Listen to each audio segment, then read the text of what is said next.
Please welcome Vice President Joe Biden. Good morning. Today we learned the latest job numbers. Like every American, I'm happy that millions of American workers are back on payrolls, and this historic unemployment we still face has at least come down a bit more. This is a good day for every one of those individuals and their families who regained their security. But as happy as I was for millions of workers returning to their jobs, there is one number that I was stunned that the president didn't mention even once in the process, and the entire time he talked about it. The number was 50,000. Yesterday, the number of new COVID-19 cases in America topped 50,000 in a single day. We've never hit that number before in the course of this virus. In 45 states, the 7-day average of infections are higher than they were a week ago. In some places, hospital ICUs are at the near capacity, near breaking point. And we're still seeing all across the country spikes in the virus that are causing many states to impose new restrictions again. To me and to many Americans, this is a very worrisome turn in the path and severity of the virus. And the president didn't even address it. Yesterday, he reiterated his belief that the virus was going to disappear.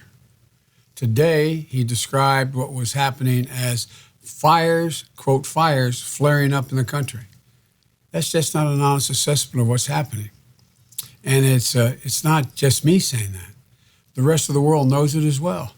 Just this week, 27 European countries have banned Americans from traveling there because of the surging number of COVID-19 cases in the United States. The European Union says, don't come. They're coming from a dangerous place with the virus. And until this president faces what's going on in our country, our economy is going to remain at risk. Today's report is positive news, and I'm thankful for it, for real. But make no mistake, we're still in a deep, deep job hole because Donald Trump has so badly bungled the response to the coronavirus and now has basically given up on responding at all. You know, a million more Americans millions of them would still have their job if Donald Trump had done his job. And many of the jobs that have now come back should never have been lost in the first place. And for everyone whose job hasn't come back, for everyone who doesn't own stock, who can't get the sweetheart loan through connections, does this feel like a victory? For parents who are worried their kids can't go back to school in the fall, do you feel like this is mission accomplished? Or for the people in states where COVID-19 is spiking and we're seeing record high numbers of infections, do you feel like this crisis is under control? Of course not. People are scared. They're worried about their families and about their future. But just like last month, President Trump has spiked the ball and made this about him. He doesn't seem to realize he's not even on the 50-yard line. Only 1/3 of the jobs that were lost in March and April have now come back. And most of those jobs that returned were people on temporary furlough. That means these were the easiest jobs to get back as we reopen cities and states. It's only going to get harder from here, though. Permanent job loss numbers actually went up 588,000 to almost 3 million permanently lost jobs. President Trump touted the job gains for African-American workers, but unemployment for black men actually rose from 15.5% to 16.3% in June. He touted the numbers for Latino unemployment, but those numbers are still more than 3 times higher than they were before the crisis started. Look, let's not lose sight of a critical point. This report measures job gains as of June the 12th. In the days since, we've seen cases spiking around the country. Some businesses have closed down again. Some states reimposing restrictions. And in the last 2 weeks, we've seen almost 3 million new unemployment filings and another 1.7 million people seeking pandemic unemployment insurance. There's no victory to be celebrated. We should hope, but there's no victory to be celebrated. We're still down nearly 15 million jobs, and the pandemic is getting worse, not better. It doesn't have to.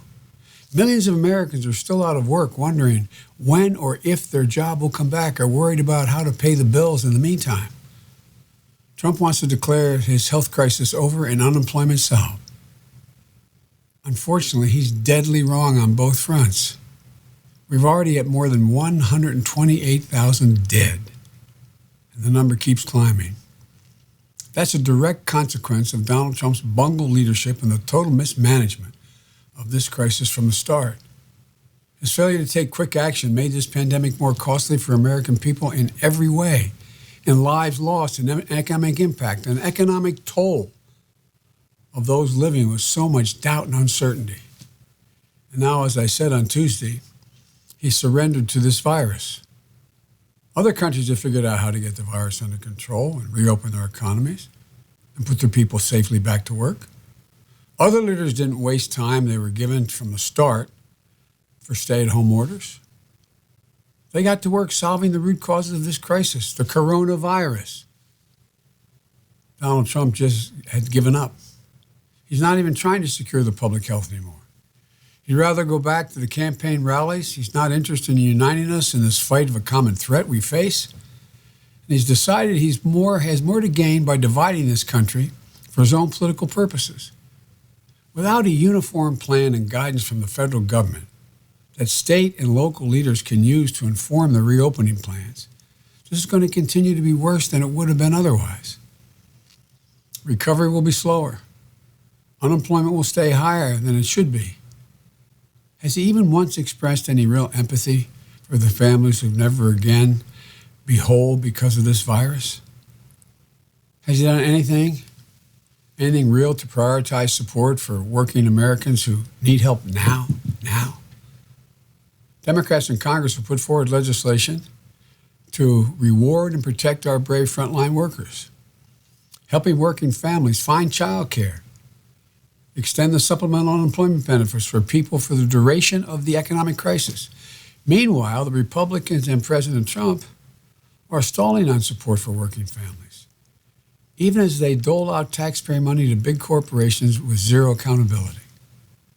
As Donald Trump even acknowledged the disproportionate impact this disease is having on Black, brown, and Native American communities, much less done anything to address those health disparities or underlying systemic racism that shapes them. You know the answer. Of course not. That would require him to step up and lead. It would require him to put the American people ahead of his own interest. Didn't have to be like this.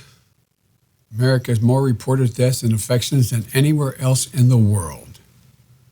Our healthcare workers are still rationing personal protective equipment. They still don't have sufficient testing to allow people to return to work with confidence. President Trump has turned wearing a mask into a political statement. And yesterday, he was once more claiming the coronavirus would, quote, just disappear, I hope, quote, just disappear, I hope. That's what he said. It's like deja vu all over again. We're months into this crisis and that's still his best answer? Quit hoping for the best, Mr. President. Quit claiming victory with almost 15 million un-Americans still out of work because of the crisis. Quit ignoring the reality of this pandemic and the horrifying loss of American life. Act. Lead. Get out of the way so others can, Mr. President. God bless you all. May He protect you, and may God protect our troops. Thank you.